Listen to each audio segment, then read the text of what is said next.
Welcome to the online Bridge the Gap 2023 Summit. This year, Bridge the Gap is bringing teachers and students' well-beings to the forefront, and this highly anticipated event is organized by the nonprofit organization School of Futures of International Academy and is divided into two sections. Super excited today. In the first section, we're going to be having an expert panel featuring keynote speeches from experts in the field. Excited for that. And the second section includes teachers and students' voice as a roundtable discussion organized in collaboration with the Global Schools Forum. And we welcome teachers and students who will be sharing their personal experiences, aiming at sharing practical solutions and strategies for improving well-being that themselves have applied. So we're excited to be a part of this global educational shift where well-being takes center stage in every learning environment. And I encourage you all to participate in this transformation. My name is Abdul Muhammad. I'm a trainer and facilitator and consultant for the Goldie Hawn Foundation, Mind Up. And I'm excited to be here today with all of you. And for 20 years, our Mind Up organization has provided preventative mental health program, and it has equipped students, educators, and families with mental fitness tools that build greater emotional literacy and also improve resilience to face challenges with optimism, strength, and compassion. Our practice is built on four principles: neuroscience, mindful awareness, social emotional learning, and positive psychology. And our evidence-based curriculum creates long-term impact by teaching about the emotional center of the brain. Each of our lessons has a direct neurological correlate to strengthen students' and teachers' ability to regulate emotions, focus attention, and also build empathy. And in addition to my work with Mind Up, I provide executive coaching and training for executives and community leaders seeking greater opportunity and productivity, as well as impact on the planet by optimizing their human potential. We focus on eliminating mental fit by implementing mental fitness exercises, breath work, and mindset training to reduce burnout, anxiety, and stress. And we focus on a culture of kindness, optimism, and gratitude. And I encourage all of you to visit our website, mindup.org, to learn more about our curriculum and ways to best integrate it into your school, organization, or for your personal use. And with that, I'd like to take a minute to just share my gratitude for each and every one of you being here today with us. This is an extremely important community and a growing community of humans that are committed to the well-being of teachers and students globally. Now, I know despite the challenges we're facing today, war, genocide, environmental issues, and divisive politics, this is a gathering today as a shining beacon of hope and unity that has the power to transform the world around us. And I'm grateful to each and every one of you for participating and opening your hearts and your minds to the knowledge and wisdom that will be shared today by our expert speakers and panelists. So a big moment of thanks and gratitude, and just want us all to just take a moment and share that feeling of gratitude. Gratitude is an extremely powerful practice, and taking on a daily gratitude practice has the ability to transform us inside and out. Practicing gratitude releases hormones and chemicals in our body like dopamine and serotonin, which makes us feel good, not only about ourselves, but have a better and more positive outlook on our lives and the world around us. So I invite you all to join me in a short practice of breathing and gratitude. And if you'd like, just place your hand on your heart to connect the heart and the mind, and just think about something that you're grateful for. It could be a person, or it could be something in your life that you're grateful for. And just, I invite you to breathe that gratitude into your heart. Nice, gentle inhale, grounding, and exhale through the nose. And as you breathe in that feeling of gratitude for whoever that person or thing may be that you're grateful for today, I want you to invite that energy into your heart. And as you exhale, share that energy out with us and the universe and this powerful community that's gathered here today for this cause.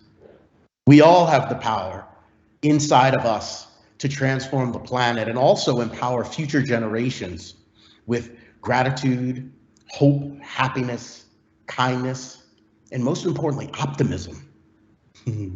Optimism.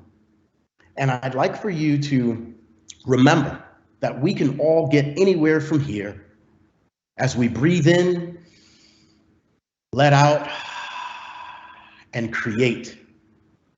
Breathe in, let out, and create. And without any further ado, I'd like to introduce you to our amazing panel of experts, starting with Sharon Wolf, who is an associate professor of human development and quantitative methods division at the University of Pennsylvania. And Dr. Sharon Wolf is an applied developmental psychologist who studied how children and families' educational environments shape the development, focusing on disadvantaged populations in the United States and low-income countries. Dr. Wolf's research informs interventions and tests the effectiveness of theory, informing policy decisions and solutions designed to promote childhood development and learning through randomized field experiments. She received her PhD in applied psychology with a concentration in quantitative analysis from NYU. And so I'd like to just go ahead and start with the very esteemed Sharon Wolf as she defines the problem. Thank you so much for being here and sharing with us today, Sharon. Thank you. And thank you so much for the introduction. I'm trying to share my screen, but I am getting a block. So let me try again and let me know if you can see my screen. I think I might have some problems. I'm sorry about that. Are you able to share it for me?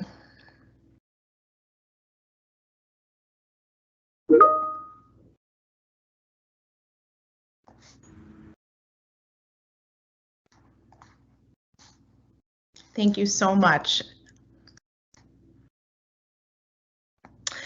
Okay, so I am so thrilled to be here and to get to really kind of kick off this set of really exciting talks that are ahead as part of this panel and the roundtable that's coming up. And we have a group of experts who are talking about different issues. I'm going to focus to start us off on teachers and really thinking about teachers who are teaching in some of the most challenging contexts in the world. And what I'm hoping you're going to take away from this talk, you can go to the next slide, is just a few key points, and I'm going to go into each of these in detail. But the first is that you may or may not know this, but close to 90% of children in the world live in a low or middle income country. So a very large majority, and when we look at demographic trends, child populations are increasing in many low and middle income countries and actually decreasing in high income country contexts. So more and more of the world's children, the world's educational experiences are happening in low resource contexts. And I want to talk a little bit about the kinds of challenges that both children and teachers face when it comes to education in these contexts.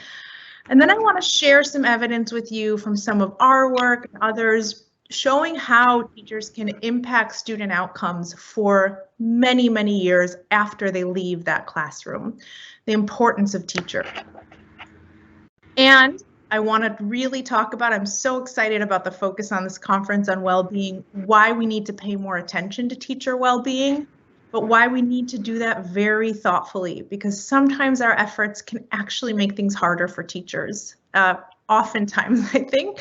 And then I want to conclude with some recommendations that came out of a recent UNESCO panel that was focused on teachers and how do we really improve and the supply of teachers around the world and ensure that we support them well. So I'm going to start by actually showing you a map. Here we go. This is a map of every country in the world, but the ones that are colored red are countries that are categorized as low or middle income economies. Okay, and this is what I mentioned earlier, where nearly 90% of the world's children live. And the darker the color, the higher the proportion of children in these countries who are facing what we think of as extreme risks to child development. I think we lost the map, but I'll keep talking and we'll pull it back up. So the darker color, if you saw those darker reds, you saw that there are some countries where more than 60% of children are facing risks that include extreme poverty, and also severe malnutrition, which can result in stunting. And all these affect children's ability to be successful in school, to reach different milestones that are really critical for their well-being. Okay, so this is the one way of thinking about the context that teachers are working in, right? And as efforts have been very successful to get more kids in school around the world and in low and middle income countries, classrooms have become overcrowded. Teachers have not been given sufficient resources to meet the increasing demand of the children in their classrooms. And so teachers are working in really challenging conditions where children are coming to the classroom with a lot of their own home struggles, and classrooms are overcrowded in many places. Okay. You can just click one more time. And I just want to highlight Ghana right now, because I'm going to talk a little bit about a project that we did there where we've really seen changes in teacher well-being and those translating into changes for children. So if you go to the next slide, what I'm hoping you're going to take away, and you probably know this intuitively, but we have empirical evidence that teachers can change the trajectories of students, not just in the year that they have that teacher, but in many years after they leave the classroom. I'm going to show you two examples of that. So what you see here is, this is a graph. Basically, every bar is showing you how much children have improved because they had a higher quality teacher in their classroom. This is starting in preschool and going through second grade. So what you can see is in this first year, when they had that quality teacher, they were doing better in academic outcomes, literacy, numeracy, but also social and emotional development. Okay, so improved teacher quality directly improves students' development. The next year, students left the classroom, they're with new teachers, they're still doing better if they had that better quality classroom. And one more time, if you click, the next year again. So up to 2 years after they've left the classroom, they're doing better in academic outcomes, social and emotional outcomes, and self-regulation, these kind of critical behaviors that we know matter for students to be successful in school, but also in life, okay? We have evidence that even into adulthood, teachers can continue to shape children's outcomes. So one large study that was conducted in the US followed children from 3rd through 8th grade. They used 18 million test scores over this period of time. And then they used administrative records, tax records and others, to follow kids when they were 20 years old. And what you can see here is for every additional kind of added value of the teacher, which you can think about it as just a teacher who's having a bigger effect on children. At age 20, so this is kids who are in 3rd through 8th grade, those kids are more likely to be enrolled in college and much more likely to be enrolled in a quality college, suggesting that teachers really changed those trajectories of children into their young adulthood, right? So this is really exciting, right? If we can support teachers well, we can really have long-term impacts for children. The problem is we have teacher shortages around the world. So a UNESCO panel that was evaluating how are we going to achieve these sustainable development goals of getting every child in the world a quality, basic, universal education, concluded that we need 69 million more teachers by 2030. Now at this point, 2030 is not that far off, right? And unfortunately, the trends to date, we see this deficit increasing. More teachers are leaving the profession and the need is growing. So this number is likely an underestimate. Where I live in the US, but I'm hearing this from colleagues who work around the world, 86% of public schools at the beginning of this year were struggling to hire educators. They had shortages. They opened the school year with shortages in their teaching staff. And so we are seeing kind of the trends are going in the wrong direction, right? We need more teachers, but schools are struggling to hire teachers. Why? So we're not paying enough attention to the right things. And that's why I'm so excited this summer that this summit is putting teacher well-being at the center of everything that we're discussing today. We're not thinking enough about the context in which teachers are living, their economic and professional well-being and personal well-being, the mental health supports that children need, that the teachers need to be able to both be well for themselves and support their students, right? And we really haven't figured out enough to create supportive work environments for teachers. So I want to share results from two different projects that we did. One was in Ghana and one was in the Democratic Republic of Congo, showing, one will show you how these types of supports for teachers can work, and one, how they might backfire in ways if we're not thoughtful enough about the context of teachers' lives. So that same project I told you about, where we saw teachers having these impacts on students for, I showed you for 3 years, we actually have data that they've continued to benefit from having a higher quality teacher up to 7 years later after leaving the classroom. But we found that within that 1 year where teachers were given high quality training and coaching, we did nothing to address the economic well-being or directly try to address mental health supports. But this program reduced the probability of teachers leaving the school by 45%. So if you click one more time, you'll see this graph here.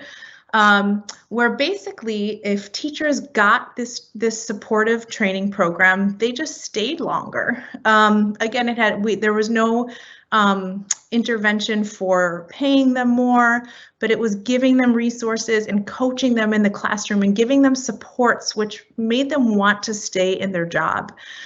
So if we can also think about the right professional development programs for teachers, that might be, and we need to do it right, and I'm going to show you an example where it didn't work so well, critical to improving well-being. We also saw very large reductions in teacher burnout as being part of this program, because the daily struggles of having a big classroom without a lot of training and resource, those barriers were removed and teachers felt more energetic about work and stayed in the classroom, right? This same program, which we just happen to measure, and this is part of the challenge, is we don't measure teacher well-being enough. We happen to measure teachers' anxiety and depressive symptoms, and it turned out that having this training program and this support in the classroom significantly reduced both anxiety and depression for teachers. So those are the sets of two bars on the right show you much lower symptoms reported for teachers who had the training compared to the two bars on the left for those who didn't. Now it turns out that improving mental health and reducing burnout meant teachers ended up being really creative in the classroom and how they addressed some of the challenges of low resource. So if you click one more time, there will be a couple pictures that pop up. And this is just showing you, so this is from one of our classrooms in our program, that teachers started to just use everyday materials to help teach children because they didn't have a lot of resources. But they were using, you can see in the top left here, bottle caps to help students learn how to count. They were using cardboard boxes to also teach math and addition. And creating these what are called storyboards, where children would tell a story together and have then they would draw pictures to kind of illustrate what was happening. So if we want to improve students' learning and well-being, we have to think about teachers' well-being, both professional, both personal, and that's really key. We're not going to be able to support teachers to improve their teaching practices without this, right? Now, I want to highlight another example just to caution that when we're thinking about the very diverse contexts around the world, we need to put teachers at the center of how we think about professional development. So this was an intervention that was implemented in the Democratic Republic of Congo. It was also focused on teacher professional development, which provided some coaching for teachers. But the way it was structured was that it brought teachers together in what were called professional learning communities. Some of you might have participated in those yourselves, where after school teachers would come together. They would talk about, how was it going implementing this program? What struggles were they having? How could they support each other? But it turned out that in this context, the teaching profession was very, very mostly male dominated, and mostly schools had 1 to 3 female teachers. And there were very strong gender dynamics in general in the culture, and especially for male and female adults outside of the household. So actually forcing teachers to sit in these professional learning communities actually increased their job dissatisfaction. That's these white bars. You see it go up over time. For men, it mostly stayed the same. So actually bringing and asking teachers to sit in these ways did not help them in their jobs and actually increased their dissatisfaction, their professional well-being. We don't have data on turnover rates, unfortunately, but it would be interesting to see if they were more likely to leave as a result. Now, one other thing that this also program did not consider, if you click one more time, was that teachers, they got a little stipend to participate in the program. But to pick up that stipend, they had to go to the closest town. These were rural communities. And those banks were only open during the week, during school hours. So the program actually increased teacher absenteeism because once a month they had to go and spend 2 or 3 days traveling, right, to pick up the stipend and come back. So the program was really not well designed to think about what were the needs of all the teachers to really support them and how to structure it in ways that really did improve the quality and the capacity for teachers. One other thing we also found with this sample was that teachers had really high levels of stressors in their lives. Healthcare issues for themselves and their family members. Many teachers were working a second job and had a lot of struggles of their own. And what we saw was that under contexts of low stressors, teachers who had experience were much less likely to be burnt out. They had more tools in their toolkit, they had more energy throughout the day. But under conditions of high stressors, which a lot of the teachers had, this experience and knowledge was no longer protective. All the teachers felt burnt out, regardless of the tools that they had. And so that really points to the need to think more broadly about teachers' personal lives, healthcare, well-being. That's not just about the tools they might have to teach in the classroom, but all the things around them that shape what they can do with that, right? Burnout is a huge predictor of teacher turnover and teachers leaving the profession. And so this is an area I think need to really spend more time measuring and understanding well. So what can we do? Okay, this is pointing to some exciting possibilities, but also some challenges. So for those who are researchers or policymakers, we need to actually measure and pay attention to teachers' well-being, both personal and professional. We just kind of happened to throw in that measure in Ghana of depression and anxiety. We almost didn't measure it, right? And so if we don't measure these things, we're not going to actually understand the effects they're having on teachers and students. They're closely linked to teacher turnover, to student well-being and student learning, but if you don't measure it, you can't know if it's happening. So that's, I think, for researchers and policymakers to think more about. And then to really, for all of us, to think about the context when we're designing different professional development programs, or other kinds of supports, things that we think will be supportive for teachers. We need teachers' voices in the center of those, right? We need to consult with teachers and say, is this going to work for you? Is this going to make things better, right? Okay, and my last slide are the recommendations that we have from the UNESCO panel of what can we do to increase the teacher workforce and ensure that they're well supported. And they left with 6 recommendations, which is that we need an enabling teaching environment. What does that mean? That means teachers require supportive environments to do their job effectively. This is underpinned by adequate resources, trust, respect, professional and societal recognition, but also that they have what they need to meet their basic needs, right, outside of the classroom, so they can come to the classroom as their best selves, right? The second is around safeguarding rights and freedoms, upholding teachers' rights in line with international standards, ensuring freedom of expression, and that teachers are protected. A protected teacher is an empowered teacher, okay? The third was around flexible learning paths. We should encourage cooperative learning pathways, move away from these rigid, narrow assessment metrics. I love that we're talking about well-being. We should be measuring that and putting that at the center of how we're evaluating how schools are doing. Are the teachers and students well, in addition to learning academic content? They're closely linked, right?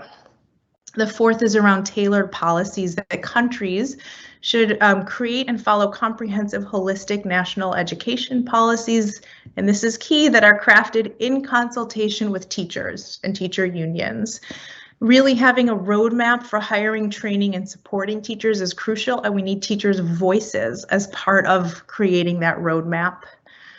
The fifth is around fostering a diverse teaching workforce, providing pathways, protection, and training, particularly for marginalized and vulnerable groups who might not find their way to the teaching profession.